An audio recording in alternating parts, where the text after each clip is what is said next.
kejadian.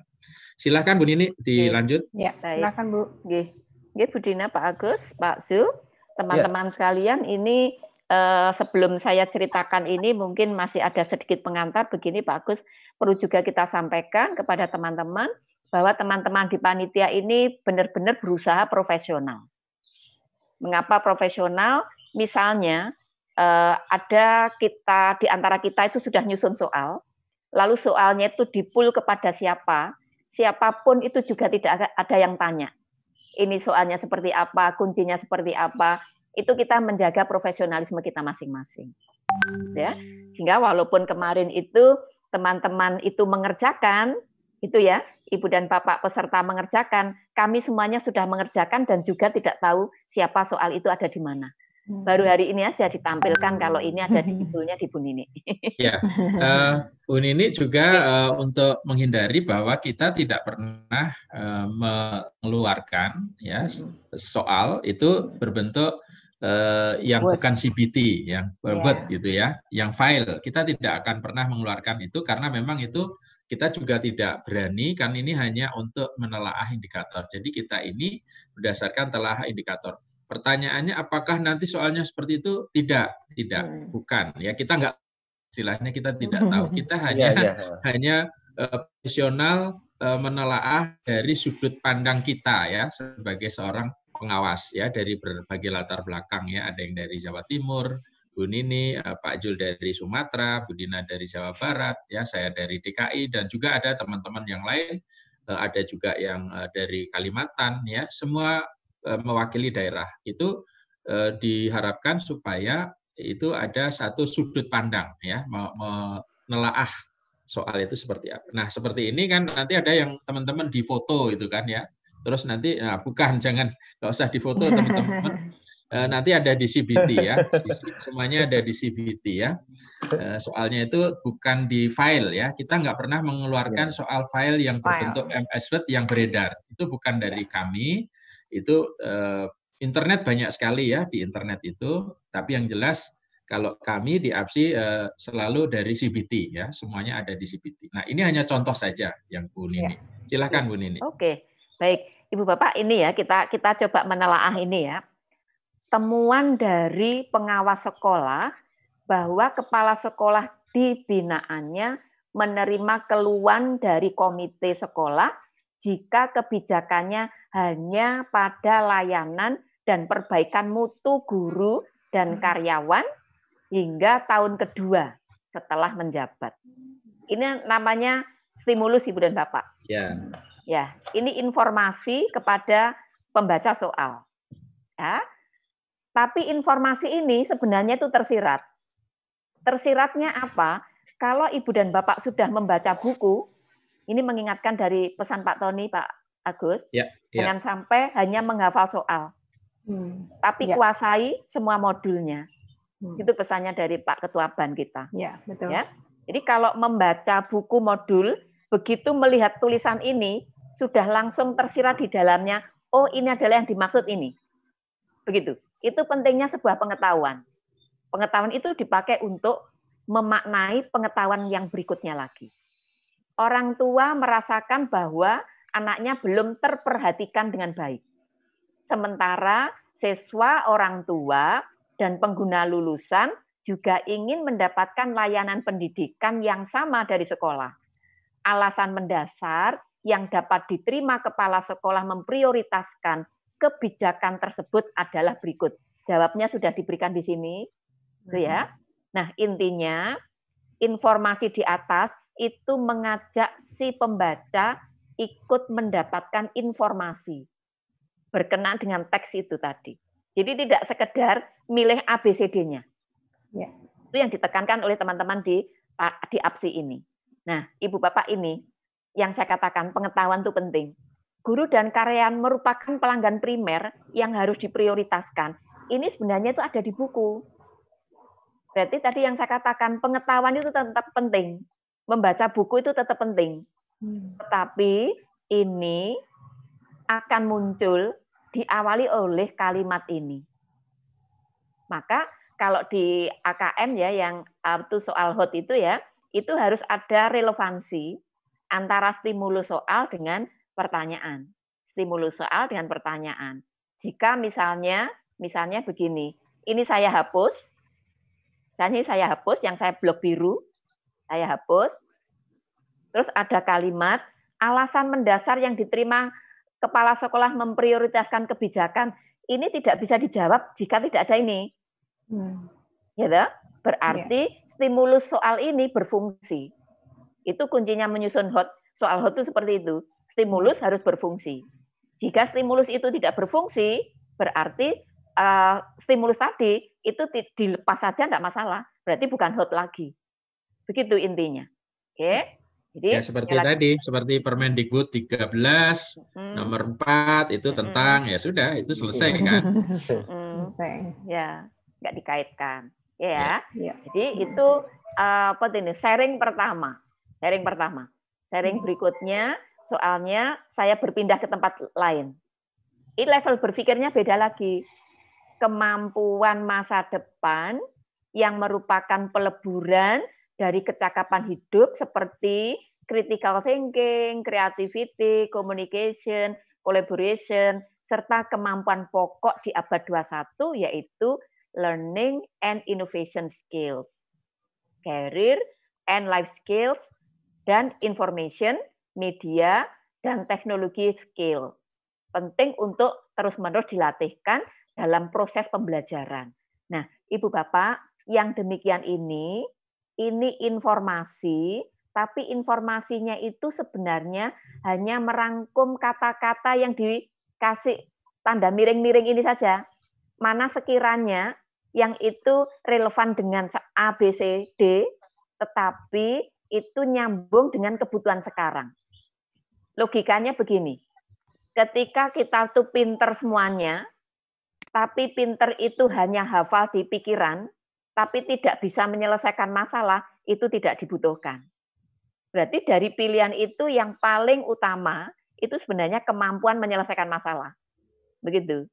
Nah, termasuk teman-teman di ruang ini, Bu dan Bapak, teman-teman panitia APSI ini, Bu dan Bapak, kalau boleh membuka gitu ya, kami itu kadang settingnya itu air mengalir. Jadi Bu Dina ngomong apa, kemudian Pak Sul ngomong apa, tiba-tiba saya diundang, itu air mengalir. Tidak disetting, begitu. Begitu saya masih membuat soal C1 dan 3, 4, tiba-tiba telinga saya terdengar saya dipanggil. Ya sudah, saya harus menyelesaikan masalah itu. Saya menyusun juga harus selesai, memenuhi undangan Pak Sul menyebut saya juga harus selesai, pilihan di chatnya itu juga harus terpenuhi. Nah, ini kemampuan menyelesaikan masalah. Jadi, dengan melihat seperti itu, memang yang paling utama itu adalah problem solving. Solving problem. Creatively living together. Living together juga demikian. Andaikan Pak Agus, Bu Dina, Pak Zul, Bu Endang, Bu Dia, saya, Pak Toyib, siapa lagi yang belum disebut? Ada Prof. Marhaini, semuanya. Mas Adin, Pak Irwan, dan kawan-kawan lagi, itu tidak living together, itu kemungkinan juga tidak seindah ini, tidak seindah realitinya.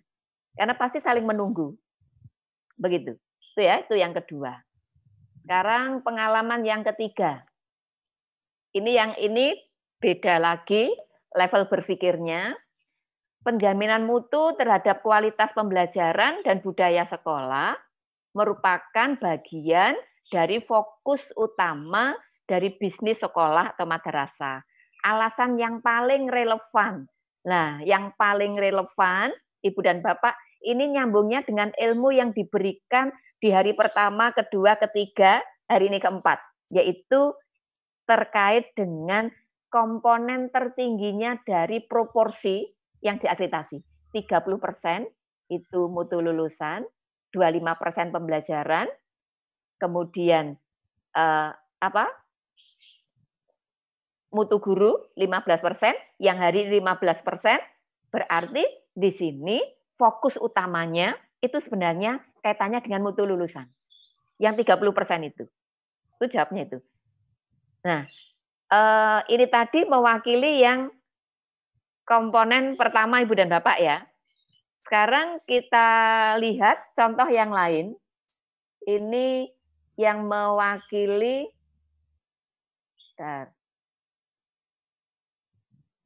Nah, misalnya ini ya, nomor 9 ya.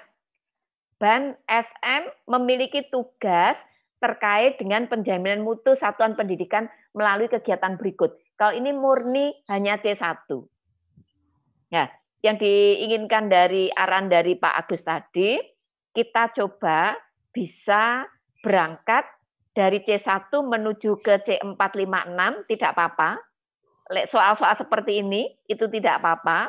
Tetapi kita akan membawa kepada dominannya.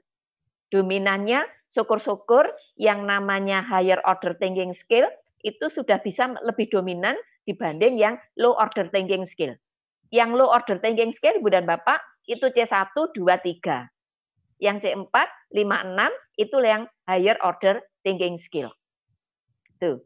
Ini yang contoh-contoh. Nah, sekarang ini Ibu Bapak. Ini ada contoh soalnya. Perhatikan mekanisme berikut. Ini. Urutan yang benar. Nah, urutan yang benar ini kolaborasi antara ingatan dan penerapan, Ibu dan Bapak.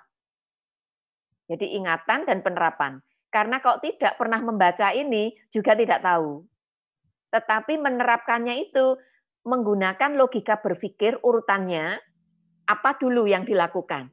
Pasti yang dilakukan itu adalah sosialisasi. Setelah sosialisasi, berikutnya apa? Asesmen kecukupan. Lalu berikutnya visitasi ke sekolah. Ini sebenarnya logika berpikir. Tapi logika berpikir itu dituliskan di buku juga. Berarti ketika kita ingat, di buku itu ada, itu sebenarnya C1 kita. Kemampuan kita mengingat. Tapi ketika kita sudah melihat soal seperti ini, lalu ini diacak-acak, lalu berikutnya diurutkan lagi, itu dalam diri kita, itu sedang C3, kemampuan menerapkan dari ingatan tadi. Gitu Ibu dan Bapak. Oke ya. Nah, ini yang contoh-contoh C1 tadi sudah, 2 sudah, 3, 4 yang analisis tadi. Berikutnya, nah, misalnya ini lagi. Kalau ini sudah menalar ini. Cermati ilustrasi berikut. Guru melakukan pengembangan profesi. Ini materinya Pak Pranata kemarin. Secara aktif untuk meningkatkan pengetahuan, keterampilan dan wawasan. Petunjuk teknisnya berikut. Pelaksanaan pengembangan profesi untuk meningkatkan pengetahuan, keterampilan, dan wawasan baik atas inisiatif sendiri dan atau difasilitasi oleh sekolah madrasah. Antara lain melalui kegiatan berikut. Kegiatannya ini. Kegiatan untuk meningkatkan pengetahuan secara online. Penugasan di mana guru mengikuti, melaksanakan, dan seterusnya. Inisiatif sendiri, persis yang dibahas oleh Pak Pranata kemarin. Jika Ibu dan Bapak, kita kemarin ingat yang diucapkan Pak Pranata, kemampuan mengingat kita. Berarti C1 itu penting Ibu dan Bapak. C1 penting. Lalu berikutnya dari C1 kita terapkan ke soal ini. Bagaimana teknik pengumpulan data berdasarkan ilustrasi tersebut. Nah, kita kuncinya di sini, karena kegiatan itu meningkatkan pengetahuan keterampilan dilaksanakan cara online, lalu guru itu ditugaskan, lalu inisiatif sendiri guru mengikuti, maka data itu bisa dilakukan, kalau dari penjelasan kemarin, dari observasi bisa, dari wawancara bisa, dari telaah dokumen bisa. Nah, mana yang paling sesuai dari pilihan ini? Nah, yang paling cocok ya ini, menelaah dokumen kegiatan yang pernah diikuti dan melakukan wawancara. Itu yang memungkinkan. Oke, itu contoh. Kalau yang ini ingatan. Jadi ingatan, saran saya serahkan kepada kemauan Ibu dan Bapak untuk membaca bukunya. Tapi ketika itu sudah dikuasai, ingatan tadi, pahami dengan baik, supaya level berpikirnya kita meningkat, Lalu coba buka-buka model soal, gunakan sebagai kemampuan kita untuk menerapkan pengetahuan kita. Nanti ketika kita lihat soal, ada kemungkinan soal itu bisa kita pakai sebagai sarana menerapkan pengetahuan kita. Oleh karenanya, kembali pesannya Bapak Ketua BAN kita, Pak Tony, tolong jangan hanya berkutat pada menjawab soal atau bahkan kunci jawaban. Tapi pengalaman untuk menguasai pengetahuan diterapkan kepada soal ini yang justru lebih dipentingkan. Ya. Nah, itu berikutnya alih ke tipe yang kedua ya. Tipe lain ya. Sebenarnya tipenya sama, tapi paket soalnya yang berbeda. Oke, paketnya tidak saya tunjukkan satu-duanya, tetapi ini masih tersimpan lingkup-lingkupnya. Lingkup-lingkupnya. Bentar. Itu tadi yang sudah saya kupaskan. Berikutnya, lingkup yang kedua itu, Ibu Bapak masih ingat? Oh ya, sebentar. Ini mungkin perlu juga kita, teman-teman tadi contoh tampaknya ada yang mengirimkan soal ini. Jadi ada soal yang dikirimkan tadi ini, itu ya. Kita coba apa itu telaah ya. Pada soal ini, saudara diminta memaknai data berdasarkan gambar kerangka pikir IASP 2020. Ya. Lalu pertanyaannya, memperhatikan gambar di atas, manakah kerangka pikir yang tepat menurut saudara?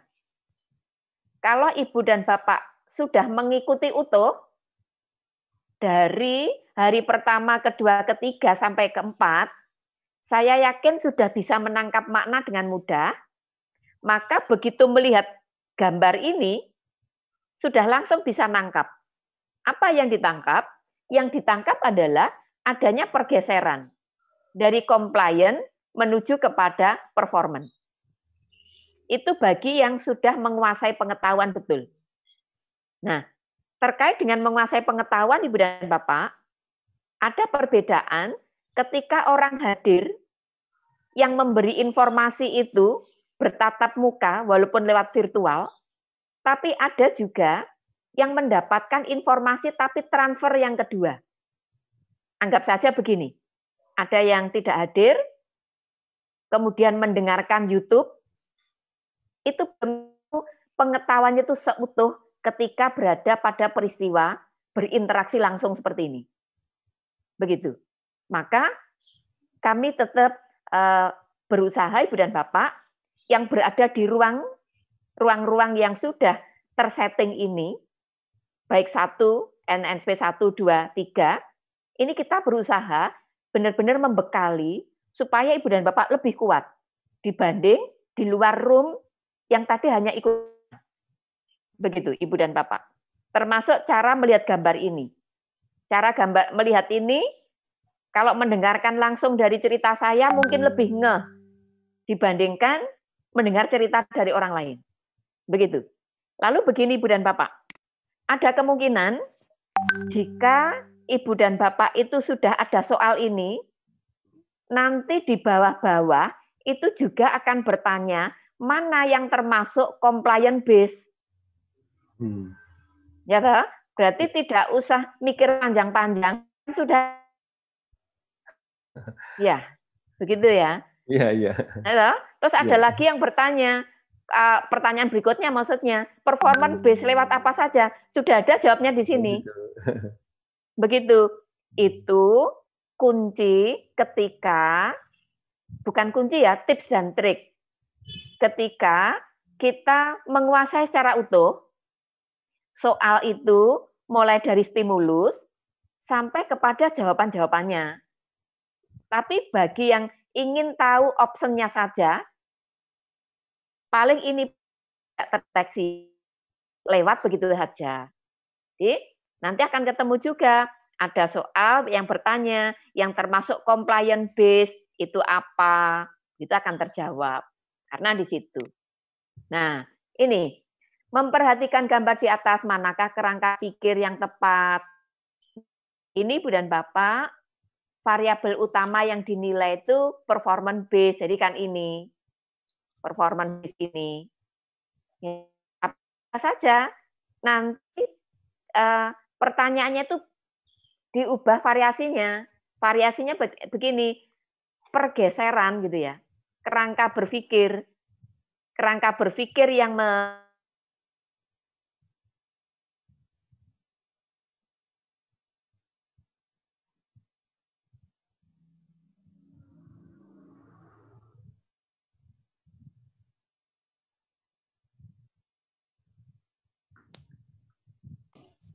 Terputus ya? Halo, Bu Nini. Ya, kayaknya Bu Nini. Sinyal.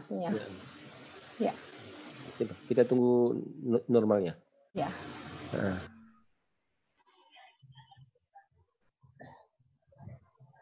Ya, mungkin sedikit informasi Bapak Ibu bahwa nanti kita akan CBT 30 menit setelah jam 11.30 ini. Sebentar lagi Pak Agus, bagaimana? Apakah bisa CBT sekarang atau menunggu Bu Nini selesai atau bagaimana? Oke. Bu Nini sedang ada Bu Nini error. terputus Pak Agus. Bu Nini